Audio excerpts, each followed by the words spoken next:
Serial 99 percentile teaching you the tips and tricks.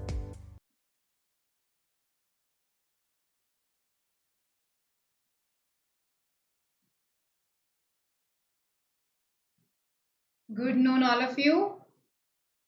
I hope I am clearly visible and audible.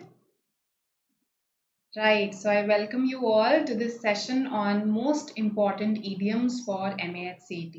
Right, so if you have observed this, your exam has asked idioms and phrasal verbs both in the past, right? However, I've seen more of idioms. So we have this session today on idioms. I think some of you requested it also earlier in one of the comments. I saw it in the chat box. I saw it. So we planned another session, and here it is. Good noon, Sonali, Shaina, Shubham. Hi, Tanvi. Good noon, Praveen. Good afternoon, Priya. Same here. Good to see you too. Hi, sweetie. Good afternoon. Hello, Anisha. Good noon. Hi, Kinjal.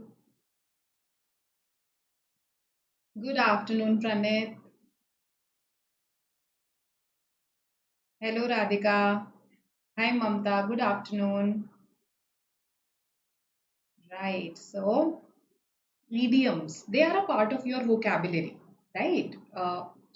Because they have a metaphorical meaning that is different from their literal meaning, right? If you say that you're over the moon, that does not literally mean that you've traveled to the moon, right?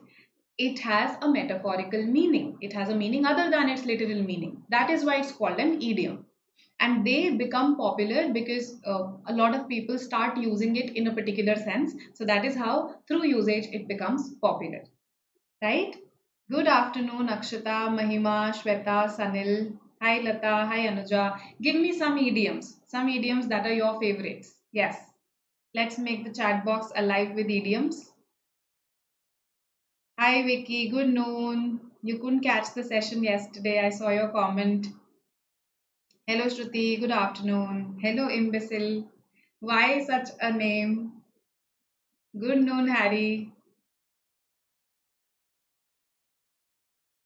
All right. Yes. So do mark your presence by hitting the like button, and at the same time give me one idiom that happens to be your favorite. Okay, let's discuss those. To break a leg. When we say break a leg, it's a superstitious way of wishing someone good luck without actually saying good luck, right? Beating about the bush. When you just don't come to the point, you are circumlocuting.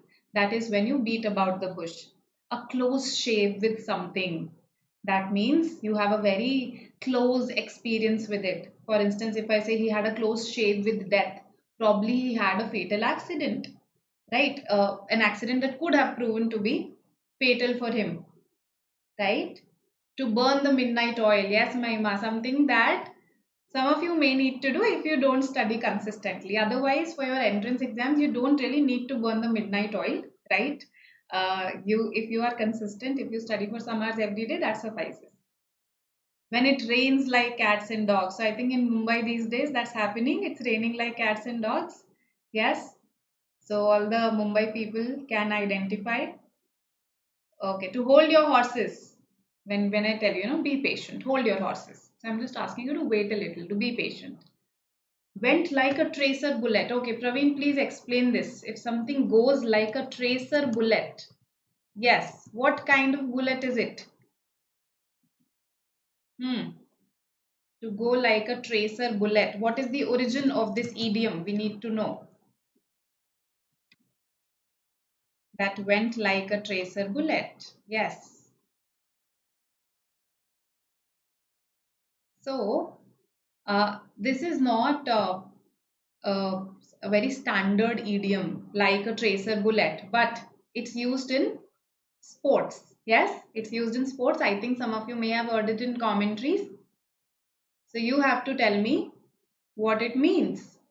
What has happened? Just a second. I'm unable to see your. Just a second. Yeah. All right. All right. Once bitten, twice shy is a proverb. Okay. Once bitten, twice shy is a proverb. Take the bull by the horns when you tackle a difficult situation head on. Okay, finally able to read your comments again. When you're at sixes and sevens with someone, you have a disagreement with them. If something acts as a cherry on the top, it's like a bonus point, a bonus thing for you. Yes, Ravi Shastri. It was used for him. It was used by him. Did he use it? Did he use it?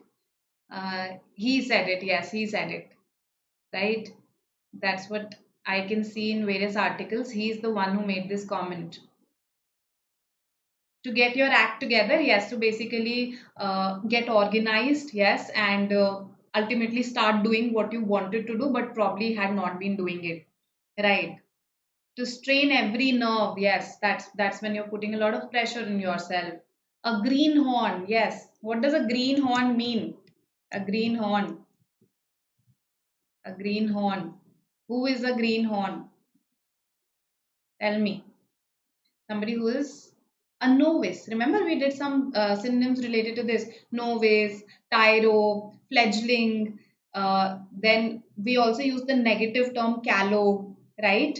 So somebody who's a beginner, who is relatively naive at that thing, okay? So that is a greenhorn. And this is an informal one, okay? This is informal.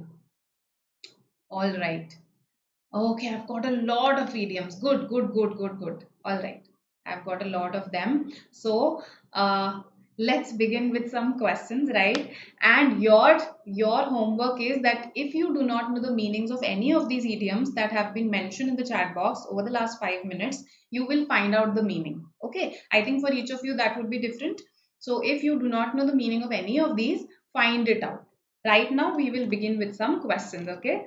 Because we have some questions ahead of us, and each question, usually that's what my effort has been, to put one um, in one question, to put 5 idioms. That's what I've tried to do today. Okay, so this is not that kind of a question. This is your very first question. Tell me what the answer for this one should be.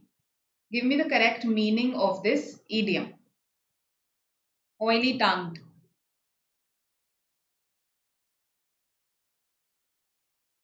Yes.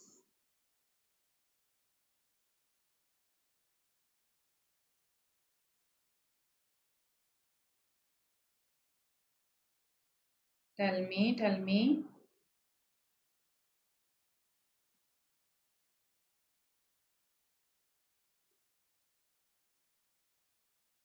What should be the answer? Easy question, not difficult. Meanwhile, I'm reading some of your comments.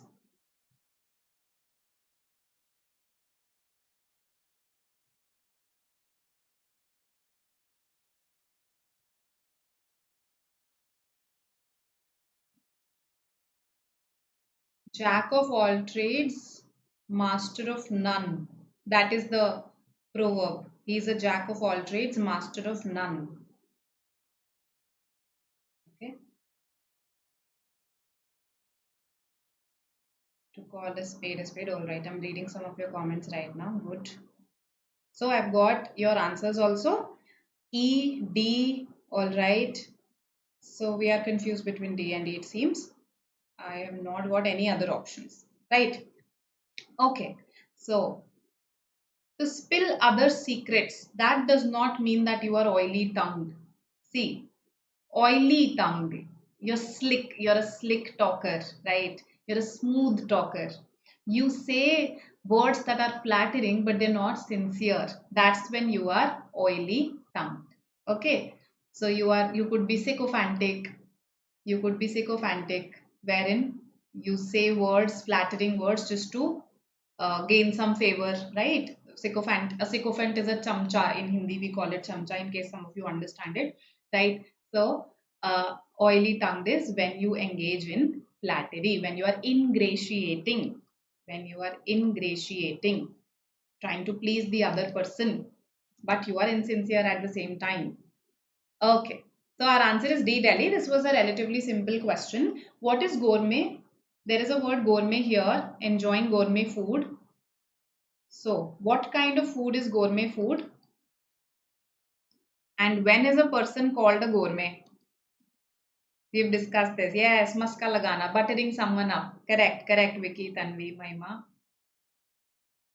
So gourmet and gourmand, I remember discussing these two words probably in a CMAT session or here in an MAH CET session only. So when I call some food gourmet food, that means it is something that is luxurious, something that is very sumptuous, something that is not your everyday food. That is when I'll call it gourmet food. Okay, gourmet chefs. We have gourmet chefs. So basically food that is prepared after acquiring a lot of skill and expertise. Now, a gourmet, when I use this as a noun, a gourmet is a person who can appreciate the fine tastes, the nuances associated with the food, and also has the requisite knowledge related to food. That person is called a gourmet, right? So there are such people who are food connoisseurs who don't just love to eat food, they are also aware of the various nuances of preparation, ingredients, etc. They are gourmets, right? Okay. Gourmand, this person likes to appreciate fine food. Yes? No, it's not gourmet. It's gourmet. It's gourmet. Good. I've got correct responses from most of you. Gourmand, a person who just enjoys fine food and wine. This person does not, however, have knowledge of the details. So a gourmet has appreciation as well as appreciation, enjoyment as well as knowledge, whereas a gourmand has appreciation itself. That is it. Appreciation only. Okay. So this is the difference. Gourmet, gourmand. Gourmet can be used as an adjective also, can be used as a noun also. Okay. So we've learned one vocabulary word. We've learned one idiom also. Now look at your instructions. These again, I've tried to replicate the instructions of one of your memory based papers.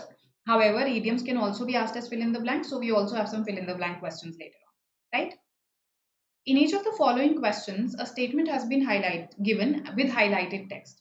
You are required to replace the text with correct idioms or phrases given in the options. So in the options now, you have idioms and phrases. Right. Let's see. Let's see. Ah, nice. So BYJU'S is actually giving you a sentence. Yes. For this. All right.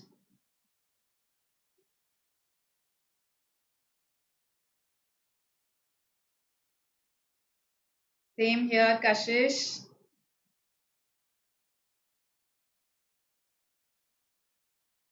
Others, you've got your response. A food critic. So a gourmet may choose becoming a food critic as his or her profession. Yes, definitely. But it's not necessary. It's not necessary. Food critics happen to be gourmets. Yes.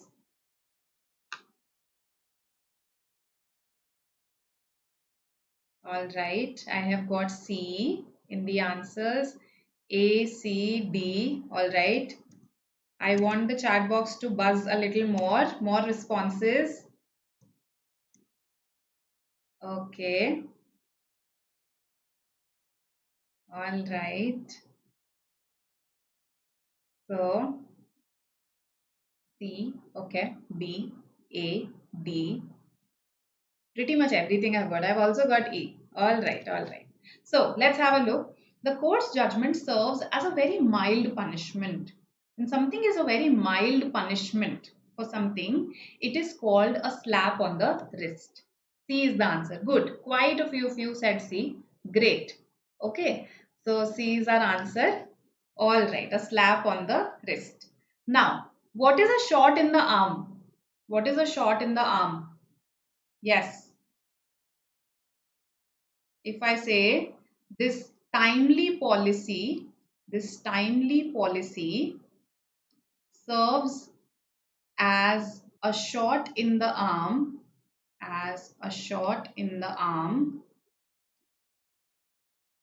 for frontline workers.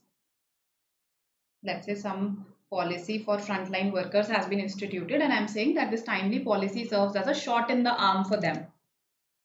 That means it gives them the much needed boost. It gives them the much needed boost, right? So it's basically a boost. A shot in the, a shot in the arm here. Okay. What, see, we've done an arm and a leg earlier as well. So I think you shouldn't have given B as the answer. Okay. If something costs you an arm and a leg, that means it has proven to be very expensive for you, right? It's a very common idiom. We have discussed it in one of our earlier sessions. So to cost an arm and a leg is to be very expensive. Okay. All right. Then a slap in the face. Yes. When is something a slap in the face? The idiom gives it gives away the connotation. It has a negative connotation, right? A slap in the face. An unexpected insult. Okay. An unexpected insult. Something that leaves you humiliated, thoroughly humiliated.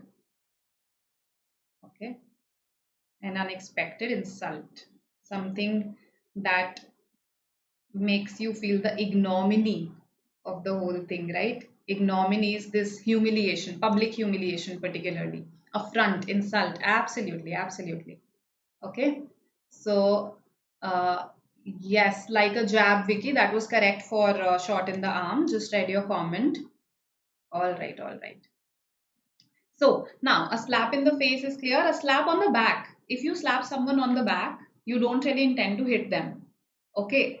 It's rather a show of praise, a show of appreciation. So to praise someone, to appreciate someone, that is what a slap on the back is. So you learned quite a few idioms related to arms, legs, and wrist, face, back, right? Various body parts. Okay. So this is how I like to learn idioms, by categorizing them, according to some criterion. All right.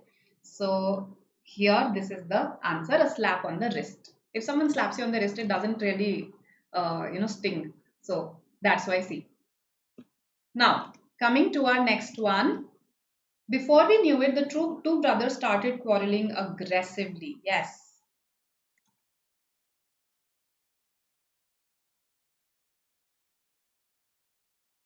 All right. Correct, Bharat, correct. That would be the Hindi translation of it. Good.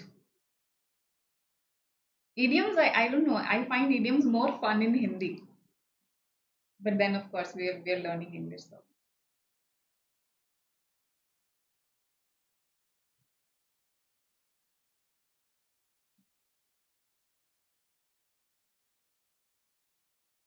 Okay, pat, applaud. All right. A, B, C. Okay. So there's a Telegram link that has been shared with you. Okay, this is a link for sharing and asking and clarifying all your doubts, all your queries, right? So you can just join this. Okay, it has been pinned also. A, B, C, D. All right. Yes, and please pay heed to the message that has just flashed across your screen. Right. A, B, C. BYJU'S. Please don't spam. Okay, B, C, A. All right. So, before we knew it, the two brothers started quarreling aggressively. So, what did they do? They were fire and brimstone. No. When you say that he was all fire and brimstone in his speech, okay, the priest, let's call him the priest because it has a religious context, this idiom. The priest was all fire and brimstone. Okay, or let's say he discussed fire and brimstone in his speech. That means fire and brimstone is a religious idiom. That means that he was talking about the threat of being doomed to hell if, let's say, we don't act righteously, if we don't we don't do what religion commands us to do. That is fire and brimstone, the perceived threat, the threat given of condemnation to hell, of being doomed to hell. So fire and brimstone has a very specific context. It's a religious idiom. Okay, it does not fit here at all. The two brothers knocked the daylights out of each other. That is When, let's say, they start beating each other to knock the daylights out of each other, that means you actually beat the other person. So here that has not happened, they're just quarreling, right? So B eliminated, A eliminated. Now let's see. C, okay, I've got C's also. To fight an uphill battle. To fight an uphill battle. When we fight an uphill battle, what happens? We are basically fighting against great odds. Okay. An uphill battle means a battle that is already very difficult for us. See, when we go uphill, it's of course very strenuous, isn't it? So to fight an uphill battle is to fight a very difficult battle wherein there are great odds against us. So even C does not fit. They are merely quarreling, right? Just arguing. It's a heated argument. So D or E? Tell me. Okay, now some of you are saying D. All right. Good. D is the answer. Okay. To scream blue murder.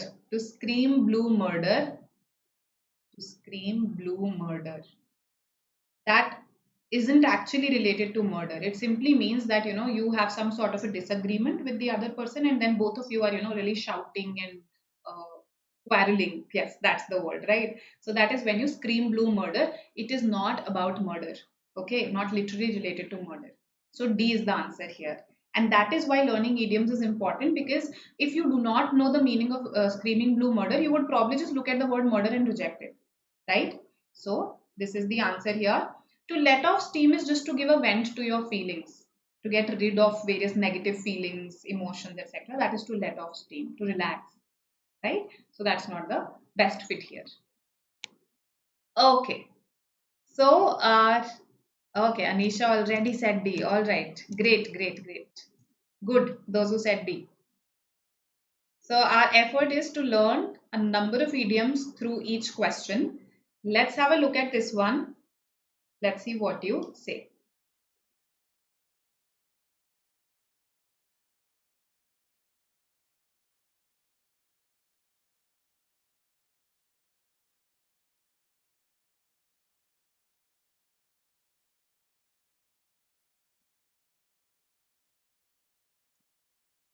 And Iromancy, you can just take your video back a few seconds, okay, and you'll get it.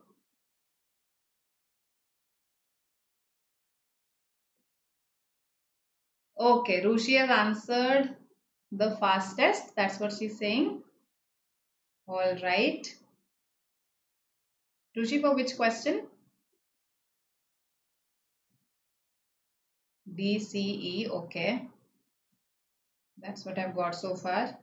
Vicky is asking me C. Okay. Option 5. Option 5 is all of the above. That means all of these can fit. All of these can fit here.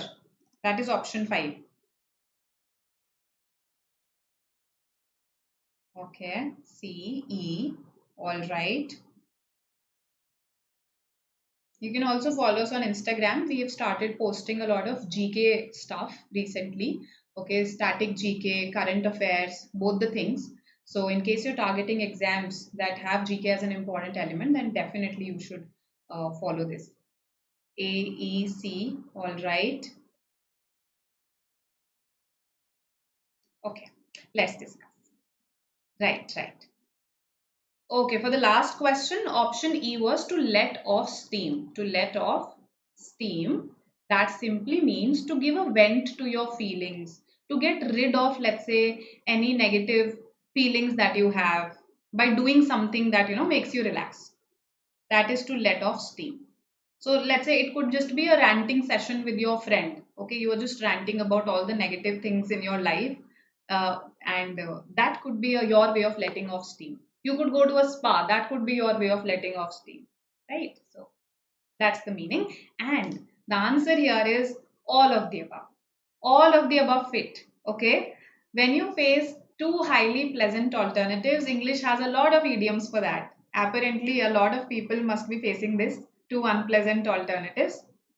All of these. Was between Scylla and Charybdis. Yes, Charybdis. That's how it's pronounced. The H is silent. Okay. If you are between Scylla and Charybdis, this comes from the Greek mythology. This idiom comes from the Greek mythology. So there Scylla and Charybdis were two sea monsters. They were two sea monsters on opposite sides of each other. On opposite sides of each other, and there was a sea or a river in between, right? So anybody who was between Scylla and Charybdis faced a difficult choice, right? Here there was one sea monster, here there was another sea monster. Two unpleasant alternatives. Was on the horns of a dilemma. Again, a dilemma is when you face two difficult situations. So you are on the horns of a dilemma, right? So that also means you face two unpleasant alternatives. Was between the devil and the deep blue sea, right? Again, in case some of you understand it, in Hindi we say aage kuan piche khai, right? So it's actually an English version of that. Was between the devil and the deep blue sea, right?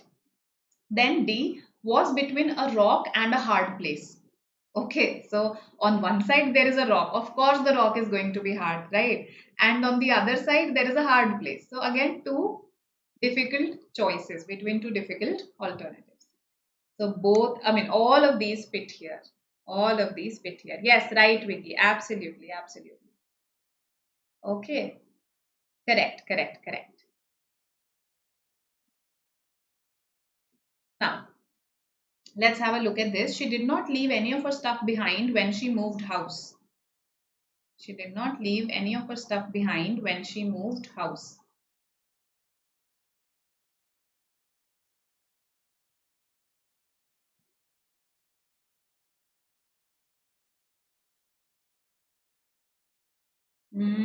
Devil and deep blue sea means choosing between two. So I am saying that she was between the devil and the deep blue sea. She was currently between the devil and the deep blue sea, right? So she faced them right now. If I say that she had to choose, if let's say it were phrased like this, she had to choose between two highly unpleasant alternatives, then I would say she had to choose between the devil and the deep blue sea. So it's just a matter of language, okay? She is facing two difficult choices. So basically, she is currently in between the devil and the deep blue sea. All right. Okay, coming to the next question now.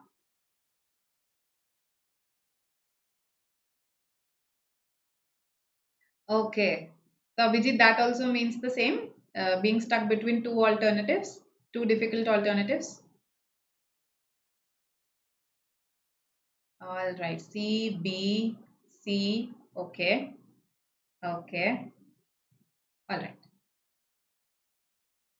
Now, she did not leave any of her stuff behind when she moved house. So, moving house, first of all, some of you might be thinking that is this correct English? Is this incorrect English? This is also a phrase. When you move house, that means you simply shift from one place of residence to another. That is the meaning, right? Now, she did not leave any of her stuff behind. That means she carried everything. So, she moved her stuff lock, stock, and barrel, referring to the various parts of a gun, right? Lock, stock, and barrel. So here's the lock, right? Here's the stock, and here's the barrel. So basically, she moved every single thing. That's the idea. Everything. To move everything but the kitchen sink. Here, but means except. To move everything but the kitchen sink means almost everything. So there's a very slight difference. Okay. So there are some people who don't travel light. They carry a lot of stuff with them when they go on trips. So basically they carry everything but the kitchen sink. You can use it in that context also, right? Basically to carry everything, to move everything except the kitchen sink, that means almost everything. Okay. See, moved every nook and cranny. You can't actually move nooks and crannies. Nooks and crannies means the very corners of your home, right? That is nook and cranny. You search every nook and cranny. You search every corner of your home, but you can't move every nook and cranny. So, C is definitely not the answer. To move mountains will require great effort. Yes, if today I wanted to move a mountain, that would require great effort on my part. So, to move mountains means to make great effort. To make great effort. Was snowed under with stuff. Okay, she was snowed under with stuff. When you are snowed under, Yes. When let's say a house has been snowed under, that means the house is completely covered with snow, right? So when you are snowed under, that means you are completely covered, completely overwhelmed. A metaphorical meaning for this is completely overwhelmed, usually with work. So this does not fit in this context at all. Overwhelmed, usually with work. Okay? All right. Okay, that was a Marathi translation. All right, great. Now coming to, let's see if you have asked any queries. Yes, guys, please go and like the button. You don't want to see this message again and again, right? So please go and press the like button. And yes, all of you have understood. Great. So the answer here is she moved her stuff entirely, lock, stock, and barrel. Okay. Yes. Here's a reminder. Please go and press the like button and do share it with your friends. Okay.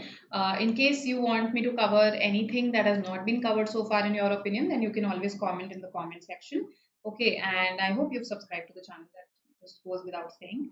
And yes, here's another question. Here's another question.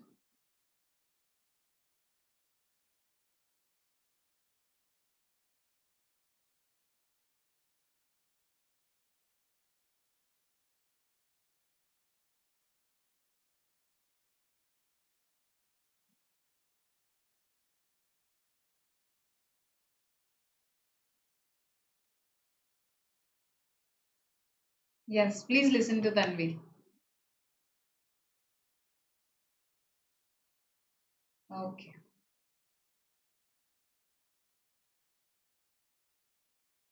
C, B, okay. A, C, all right. A, B, okay. Thank you, Kinjal. Thank you. So actually, it helps us in increasing the visibility of these sessions, okay? And of course, we want to optimize that visibility, and that's the purpose we keep asking you for this. So that we can reach more and more people, and these are free sessions. So of course, we want to reach more and more people. Okay, A, B, C, D. So it's not like we just want to feel good about ourselves. That's why we tell you to like the session. Okay, A, B, C, D. I've got everything for this question. All right, all right. Okay, okay. So this news item is nothing. I'm sorry, is a nothing. This news item is nothing but a product of unscrupulous sensational journalism. Yes. So this reminds me of so many programs on our news channels these days. Unscrupulous sensational journalism, right?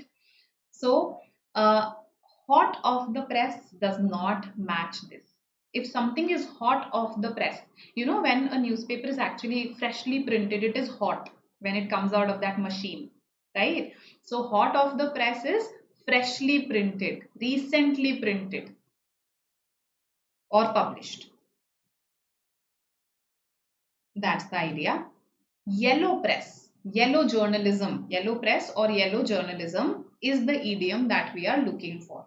Yellow journalism means this, that you are indulging in unscrupulous and sensational journalism, right?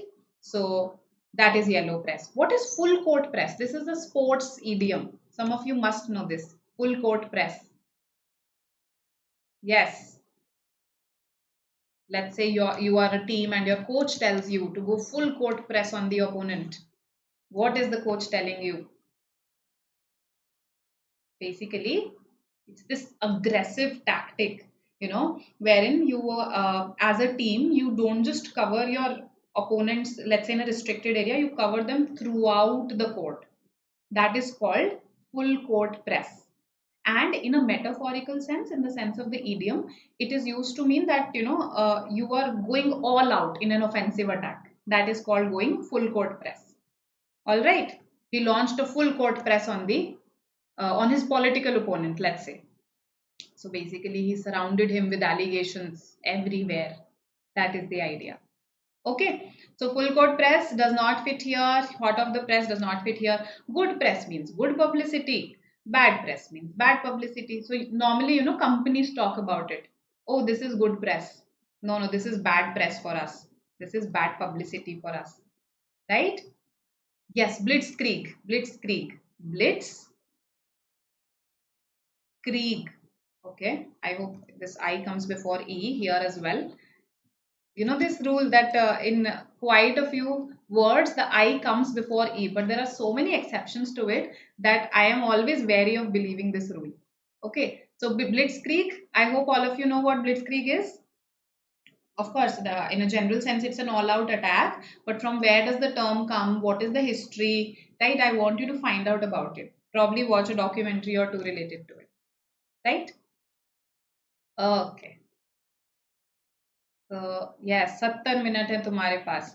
And a related idiom for full court press is also, this is a related idiom, not a synonym. Go for the jugular. Go for the jugular. Okay, jugular vein is a vein present in our throats, right? So if your coach tells you to go for the jugular, that means he's saying that go for an all-out offensive attack. Okay, go for an all-out offensive against the opponent, that is to go for the jugular. Okay, all right, so this is, I'm just looking at your responses. Okay, all right, so ab samajh mein aa gaya what the answer should be. The answer is yellow press. Okay, all guns blazing. Yes, all guns blazing, correct. That is also a related idiom. Okay, all right, I am not a very sports literate person, so I just understand the general terms, right? So B is the answer, yellow press. Okay, now she paid an excessive sum of money for that sofa. So what did she do? Tell me.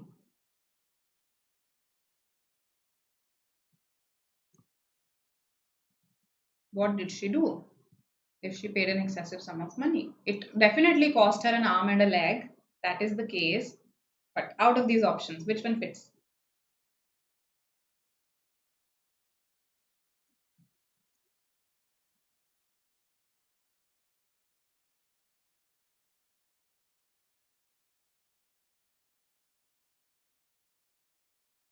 Tomorrow's homework. This is today's homework that you have to find out about Blitzkrieg. C, B, E, A. All right. Okay, A, B, C, E. C. Okay. Okay. C, carte blanche. Yes, carte blanche. So carte blanche is Latin for blank paper. Actually, carte stands for paper. That's why cartographers are people who design maps. Map is also a piece of paper only, no? So blank check is what it would translate to in our modern language. So to give carte blanche to someone, let's say my manager gave me a carte blanche on this project. That means unlimited authority. Okay, total complete authority. Total complete. Okay, used for power, authority. That is your carte blanche. So that does not fit here. Okay, that does not fit here. The answer is paid through her nose. When you pay through your nose, that's when you pay an excessive sum of money. I was looking up the origin of this idiom. Okay, sometimes it becomes very interesting to remember an idiom by learning the origin of it. So the origin is that in, I think, ancient Greece or somewhere or in Germany, if you were unable to pay your debt, then your nose was cut off. If you were unable to, you were unable to pay your taxes. Okay, so the government used to do it. They used to cut off your nose or a part of your nose, right? So paid through her nose, right? Does it also remind you of Merchant of Venice? Merchant of Venice? Find out about it, how it is related to Merchant of Venice. Okay. Yellow press. Harsh, yellow press is tabloid journalism basically. What does that mean? Wherein you mainly earn your money, your newspaper or your channel is focused on earning money by releasing sensational news, unscrupulous news, okay, that is tabloid journalism or yellow press as it is called. Right? There are so many such news channels, so many such newspapers that don't really publish news items, but just unscrupulous allegations, stories, sensational stories about celebrities. That is what is meant by yellow press or tabloid journalism. Okay, so I hope this is clear. C is not the answer, E is the answer. Now, what are the meanings of A, B, and D? Who will tell me? Okay, so that's a very witty joke, Vicky. Lord Voldemort, yes, probably at some point in his life, he also paid through his nose. Yes. Okay. I saw a meme where a charger was plugged into his nose. Found it really funny.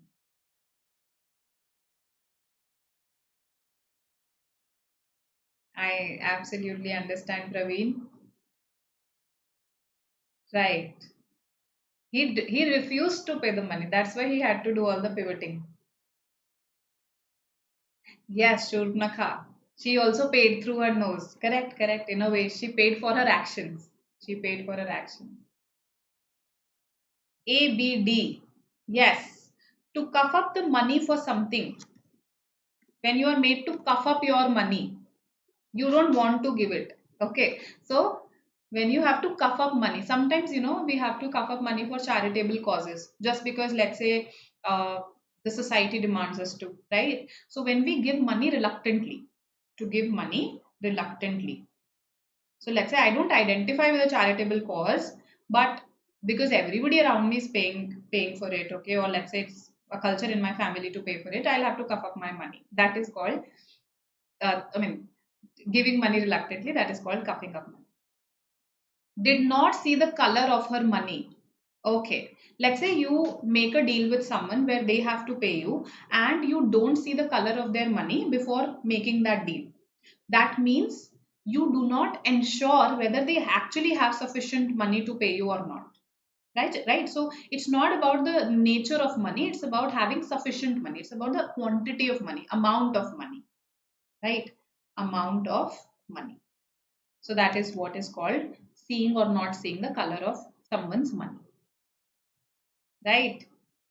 Yes, to ante up is to pay something that is due, or to basically contribute your share, right? To pay what is due or to contribute your share. To contribute your share. So if let's say there's a partnership firm, okay, so there one of the partners was told to ante up. That means to contribute his or her share, right? To pay what was due of him, right? All right. Correct, correct. For one correct, Tanvi, Kashish, Vicky, absolutely correct. Cup of the money. Okay. To see the color of someone's money, to ensure that they have sufficient money to pay you, had to ante up, had to pay his or her share or his or her dues. Okay. The answer here was E, paid through her nose. Okay. So I hope you will end up learning approximately 40 new idioms at least. That's what I'm expecting, right? Through these 10 questions. So let's come to fill in the blanks now, because this is also a form in which questions on idioms are asked. Okay, so here's a question. By winning the highest medal in such a difficult sport, he has dash. He has dash.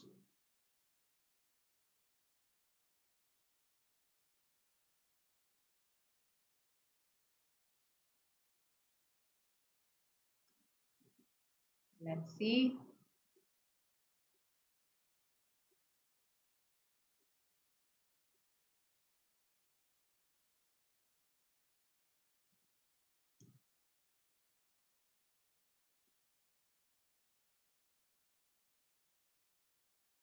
Okay, so B is the answer. All right.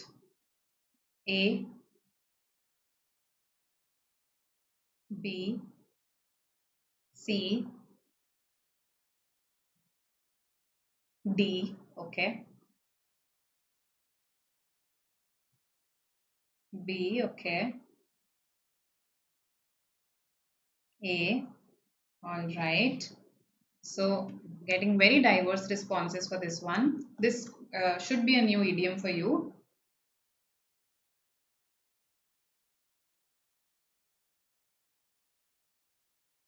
All right. A, B, C, D, E. Okay, okay, okay. All right. So I've got pretty much everything. By winning the highest medal in such a difficult sport, that means he has done something that was believed to be impossible, let's say. It's basically a great achievement. That's what I want to say. So the idiom for that is to square the circle. To square the circle. He has squared the circle. That means to do something that is impossible, to achieve or do the impossible. Okay. Now, to dot your I's and cross your T's. I think you must have heard this. To dot your I's and cross your T's. That means when you pay attention to even the minutest details while doing something. Okay. To pay detailed attention. Okay. To pay attention to the minutest details while doing something. Okay. Or to pay attention to details. Let's put it this way, right? That's when you dot your I's and cross your T's. So for instance, while filling your application forms, that's what you should do. You should dot your I's and cross your T's so that nothing is left unfilled, okay, or filled incorrectly. B. This is actually an incorrect way of writing it. The idiom is a square peg in a round hole. A square peg. Peg is actually a block of wood also. A square peg in a round hole. Imagine that there is a round hole and you are trying to fit a square block in that round hole, right? So it won't fit, right? It will never fit. So when I say that someone is a square peg in a round hole, that means they're unsuitable in that particular situation. So usually used for people's jobs. So if I say he's a square peg in a round hole in this job, that means he's unsuitable for this job, right? So unsuitability, that's what B means. So it's actually negative. It can't fit here. To square your shoulders literally means to, straighten your back and become ready to do something difficult. So when you become ready to do something difficult, that is called squaring your shoulders. Again, uh, idiomatic usage. Okay.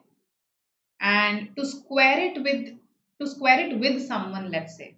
Here I've written opponents, but in general it will be to square it with someone. Yes. Any idea?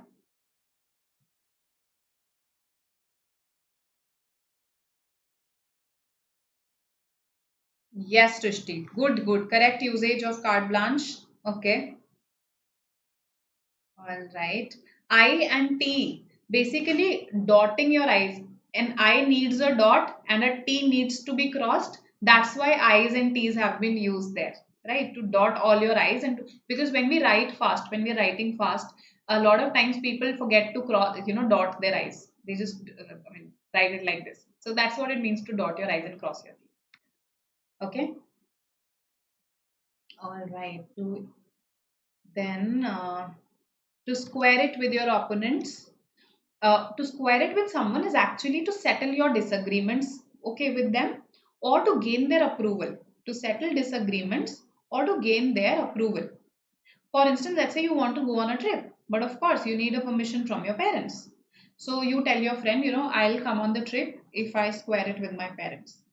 If I'm able to square it with my parents, that means if my parents approve of it, if my parents actually sanction my going, that is to square it with your parents. Okay, so the answer here is square the circle. Square the circle. So we have learned some idioms about shapes, particularly squaring, a square peg in a round hole, squaring the circle, to square your shoulders, and to square it with someone. Right? All right. Next, fill in the blank. No, imbecile. And I think you should change your name. I mean, of course, I can't force you to, but then why have negative names, right?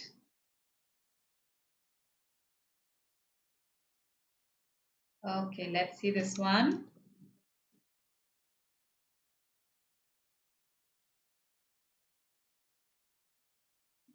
Let's see what this means.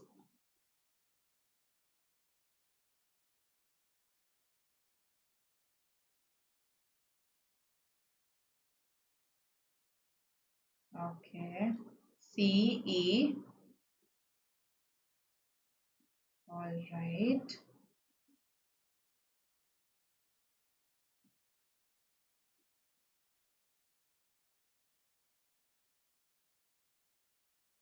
A. Okay. So A, C, E, that's what I've got. All right. Okay, okay. More of C's. Okay. So, Amrit, yes. Very relatable for me also. That's why I framed this sentence. Okay, A, C. As soon as the war was announced, her investments dashed. Basically, the idea is that they declined, right? So I'm looking for an idiom for decline. When you take the plunge, that does not mean that something declines. Okay. So you basically take that risk. She took the plunge. That means she took a particular risk. A lot of people use it for marriage also, right? If people take the plunge, because marriage is also a risk in a way. So she took the plunge is associated with risk. She took the risk. Okay. So no, this is not the answer. Okay. How many E's did I get? So Amrit said E. All right. All right. Bharat, sorry. Then Yogesh. All right. E. So correct. Those who said E, that is the answer. Took a nose dive. When, even a plane nose dives, that means it's going down, right? So they took a nose dive, they declined. That's the answer. Okay. Taking a back seat, basically now you become relatively more passive. You take a back seat. You were earlier active in a particular role. Now you choose to relax. That's when you take a back seat. Okay. You let someone else drive in a literal sense. Sank their teeth into. If you sink your teeth into something, you become really engaged or involved in it. If you sink your teeth into something, that means you become engaged or involved into something. Okay. So this is used, it's a metaphor for, let's say, animals eating other animals. They sink their teeth into something, right? That means they've now become really involved in eating the prey, right? Okay. Then when go out on a limb, when you go out on a limb for someone, okay, that means you take risk for that person. You take a risk for that person. Go out on a limb. Okay, you take a risk. So our answer is definitely E. Okay, took a plunge. Uh, took a plunge. They plunged, yes. Took the plunge, that won't fit. Okay, when I say her investments plunged, that is fine because plunge is again basically to jump, right? So her investments actually declined. But took the plunge is associated with taking a risk. Okay, yes, stock market plunged means stock market fell. I am agreeing with you there. Absolutely, absolutely. But took the plunge? No. Took the plunge means to take a risk. They plunged, absolutely correct. They declined. Okay? All right, all right. He doubled his enemies where? No, not related. Yes, it is a little awkward to go out on a limb. I agree, Srishti. Uh, took a backseat can also be implied to relax. Her investments took a backseat. Then what came to the front? No, basically, let's say she took a back seat as an investor. She took a back seat. That makes sense. Okay, as an investor, she took a back seat. That means she now decided that she would probably not invest for a while, right? So her investment plans took a back seat. That is also understandable. But her investments took a back seat. No, that is not something that's correct because they cannot really now choose to, they can't make that choice for themselves. Okay. Now, okay, what else am I getting? It is somehow related to plunge cake. Plunge cake, what is a plunge cake? Okay, as the war was announced is also correct. There you are giving a cause effect relationship. I actually gave a time relationship. As soon as the war was announced, okay, you are giving a cause effect relationship. That's the difference. I hope this is clear to everybody. The answer is E, took a nosedive. Okay. All right. Yes, it's a plum cake. That's what I was wondering. That what is it that I'm not getting correct? Okay. Pineapple plunge cake. Oh, I'll have to try this. Look at this one, the last one for the day. Pay attention. This one does require your attention. Such new varieties of food coming in the market. Okay. Let's see what you say for this one.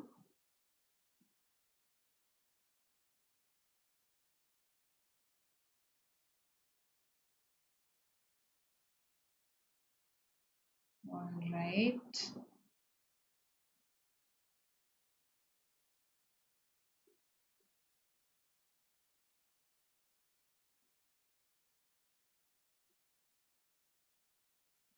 Pineapple, no, there is a thing called pineapple plunge cake. So Nali is correct.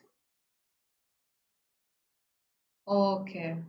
Understandable, Payal. Understandable. So the investments can't become inactive themselves. B, C, D, A. Okay. I've got pretty much everything. Nobody says E. Short straw.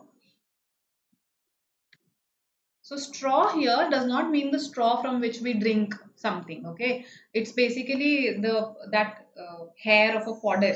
That is what hair of fodder. That's what I'm talking about. Right.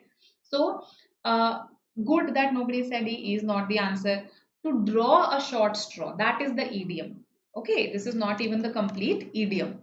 To draw a short straw, let's say you are playing a game wherein basically some cards are divided to everyone. If you get the worst hand out of, let's say, all your peers, then you've drawn a short straw.